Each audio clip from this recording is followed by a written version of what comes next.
Hi guys, எங்கள் வீட்டுக்கு எதிர்த்தாப்புலையே வாய்க்கால் இருக்குது. அங்கே நிறையா மீனுங்கள்லாம் இருக்கும். எங்கள் கடையில் உள்ள பொரி பாக்கெட் பதத்திருச்சு. சரி, அந்த மீனுங்களுக்கெல்லாம் போடலான்னு சொல்லி எடுத்து வச்சுருந்தேன். அதை எடுத்துகிட்டு போய் போடலான்னு போகும்போது எங்கள் அண்ணன் பசங்கள்லாம் வந்தாங்க. அந்த பொரி எடுத்துகிட்டு 3 பேரும் மீனுக்கெலாம் போய் போடலான்னு சொல்லி கிளம்பிட்டோம். அதெல்லாம் போய் போட்டுட்டு இருந்தோம். அவ்வளோ மீனுங்க இருந்துச்சு. அதை பார்த்தோன்னே எங்களுக்கு ஆசை வந்துச்சு. சரி, பிடிச்சி பார்ப்போன்னு சொல்லி பிடிக்க போனோம் பொரியை போட்டு. அப்போ எங்கள் அண்ணன் பையன் போய் ஒரு சாக்கு எடுத்துகிட்டு வந்தான். அதுக்குள்ளே பொரியெல்லாம் போட்டு பிடிச்சிட்டு இருந்தோம்.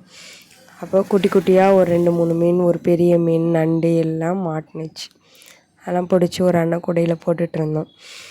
இது மாதிரி மீன் பிடிச்ச எக்ஸ்பீரியன்ஸ் உங்களுக்கெலாம் இருக்கான்னு சொல்லி கமெண்ட் பண்ணுங்கள்.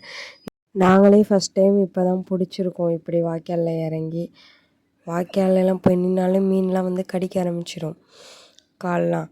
ஆனால் நாங்கள் இப்போ தான் ஃபஸ்ட் டைமாக வாய்க்காலில் இறங்கி மீன்லாம் பிடிச்சிட்ருக்கோம். எங்களுக்கும் இதான் ஃபஸ்ட்டு எக்ஸ்பீரியன்ஸ். அப்புறம் பிடிச்ச மீன் எல்லாத்தையும் திரும்பி வாய்க்கால்லே விட்டாச்சு. பிடிச்ச மீனில் ஒரு நண்டு எங்களுக்கு சிக்கி இருந்துச்சு. திரும்பி பிடிச்ச எல்லாத்தையுமே விட்டாச்சு. இந்த வீடியோ உங்களுக்கு பிடிச்சிருந்தா லைக் பண்ணுங்கள், ஷேர் பண்ணுங்கள், கமெண்ட் பண்ணுங்கள். மறக்காமல் சப்ஸ்கிரைப் பண்ணிக்கோங்க. Thank you to all.